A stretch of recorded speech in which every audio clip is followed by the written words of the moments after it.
Olá pessoal, nesse vídeo então vou falar a parte 2 desse livro aqui, As Tecnologias da Inteligência, do Pierre Levy. Então ele fala que os grandes impressores do século XVI, eles eram ao mesmo tempo letrados, humanistas, técnicos e exploradores de um novo modo de organização do saber e das trocas intelectuais. Então nós devemos imaginar que, como nós estamos numa nova ruptura tecnológica, né, ele falou da oralidade para a escrita, ele falou da imprensa e dos computadores. Então nós estamos nessa ruptura aí dos computadores e da internet. Então devemos imaginar que, em relação às novas tecnologias da inteligência, estamos diante de uma época comparável à Renascença. O conhecimento operacional fornecido pela informática, ele está em tempo real.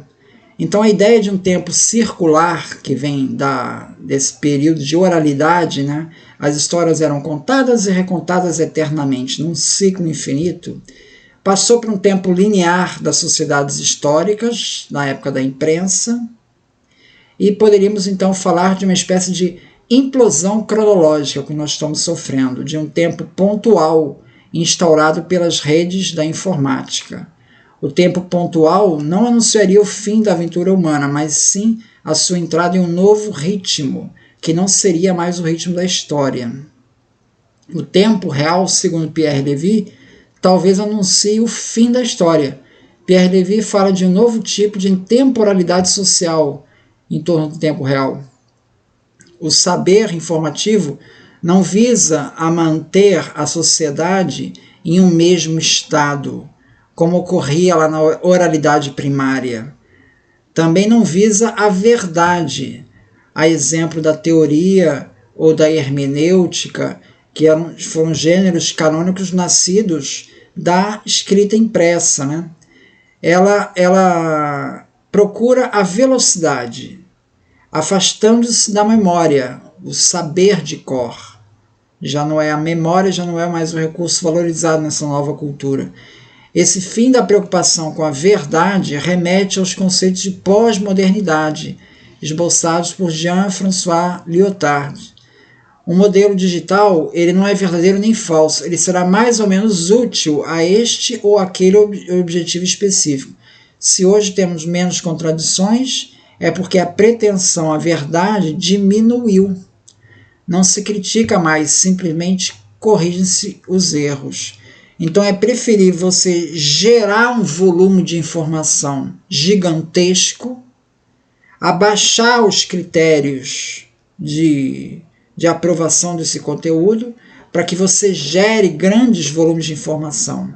E depois isso é corrigido. Então o compromisso com a verdade, ele diminuiu para que você pudesse gerar uma massa gigantesca de informação. Cada vez que recorre-se ao que Pierre Levy chama de conhecimento por simulação, o uso de simuladores para obter as respostas de um sistema prático real. A simulação, ela toma o lugar da teoria.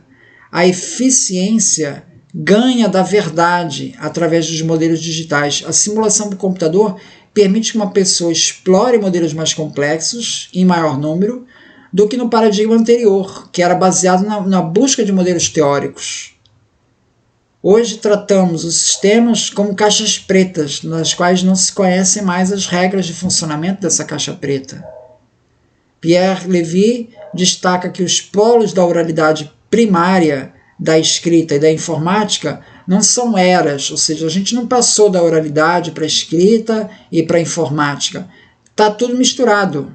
Isso não corresponde a épocas determinadas no tempo e no lugar. A cada instante, a cada lugar, os três polos estão sempre presentes, mas com intensidade variável.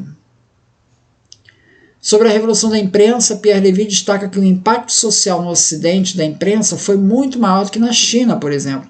Uma das razões é porque na China a imprensa permaneceu quase sempre um controle de Estado, enquanto no Ocidente ela permaneceu como uma atividade comercial livre dos impressores, descentralizada, competitiva, publicando não apenas livros religiosos, mas em todos os domínios culturais, contrariamente ao que ocorreu na China, onde se restringiu a publicação dos clássicos do budismo, do taoísmo e a história oficial das dinastias. Ou seja, a tecnologia em si, imprensa, ela por si só ela não causa qualquer mudança de paradigma.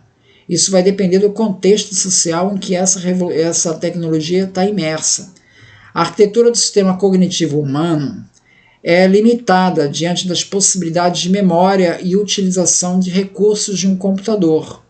A capacidade de memória e de recursos do computador é muito maior que a capacidade humana. Nossa capacidade de memorizar é muito menor que a de um computador. Por causa dessa limitação da nossa racionalidade, é que recorremos a soluções prontas da nossa experiência anterior. Os sistemas de IA permitem avaliar um enorme conjunto de fatores que para nosso cérebro seria impossível avaliar. Com isso, o sistema informatizado alcança uma racionalidade que está acima da humana. Então, a racionalidade do computador não é a mesma que a humana, né?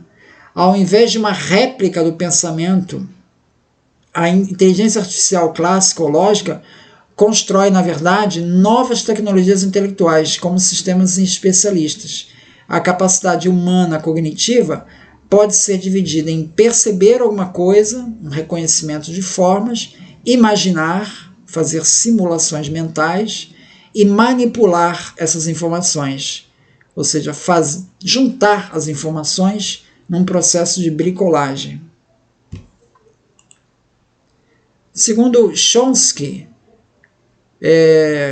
que é um filósofo aí na área de linguística, né, não se pode falar de uma faculdade cognitiva comum, centralizada do ser humano. Portanto, haveria um processador de linguagem autônomo e independente de outras faculdades mentais humanas. É mais ou menos parecido com os módulos perceptivos como audição e visão. O módulo de audição e visão são autônomos, independentes. Esses supostos diferentes módulos cognitivos não compartilham recursos comuns ao conjunto do sistema cognitivo, tais como memória, inteligência ou atenção, e eles são autossuficientes, segundo Chomsky, né? Se isso estiver certo, isso implica que não poderia haver uma teoria de aprendizagem comum a todos os domínios. Para Pierre Levy, a consciência ela é individual, seria o equivalente da alma, né? E o pensamento ele é coletivo. A consciência é a interface entre o seu organismo e o ambiente, e o funcionamento do seu próprio sistema cognitivo. Depois ele avalia as conclusões de Heidegger como crítico da tecnicociência, né? Ele diz que o erro do Heidegger é crer na ciência de maneira como se ela agisse com as suas estratégias, alianças, interpretações, negociações que são tramadas sob o rótulo de tecnicociência e que possuem uma qualidade especial ausente nas outras atividades humanas. Mas esse conceito de ciência falha, levando em conta os trabalhos de Michel Calon e Bruno Latour, que mostram as controvérsias que envolvem a construção de um saber científico. Mesmo após aceita a teoria científica, é preciso mantê-la como válida, e o que envolve um número considerável de recursos e dinheiro. A ciência é uma construção coletiva que envolve diferentes atores. Não é ela não se impõe por si mesma. A pretensa neutralidade da ciência está longe de constituir a essência da ciência. A maior parte dos enunciados que circulam na comunidade científica e nos laboratórios são tão incertos, polêmicos e circunstanciais, personalizados e interpretativos quando aqueles que ocorrem nas outras ciências. Bom, aí eu pergunto aqui para o Pierre Levy. O volume da esfera é 4/3 de πr ao cubo. Isso está valendo desde a época de Euclides. Onde está a variação? Então há um limite nisso, né? Heidegger acredita que a ciência, tal qual as pessoas da Idade Média acreditavam na realeza do direito divino. Ou seja, Heidegger ele acredita na ciência da mesma maneira que as pessoas na Idade Média acreditavam no direito divino. Então é uma nova forma de religião. Ele tem uma fé muito grande na ciência. Então, segundo Pierre Levy, falta realizar para a ciência e para a técnica a obra de laicização que Maquiavel realizou para a autoridade política. A técnica é apenas uma dimensão, recortada pela mente, do conjunto do jogo coletivo ao qual desenha suas conexões com o universo, segundo Pierre Levy. Então, é isso então. Muito obrigado então.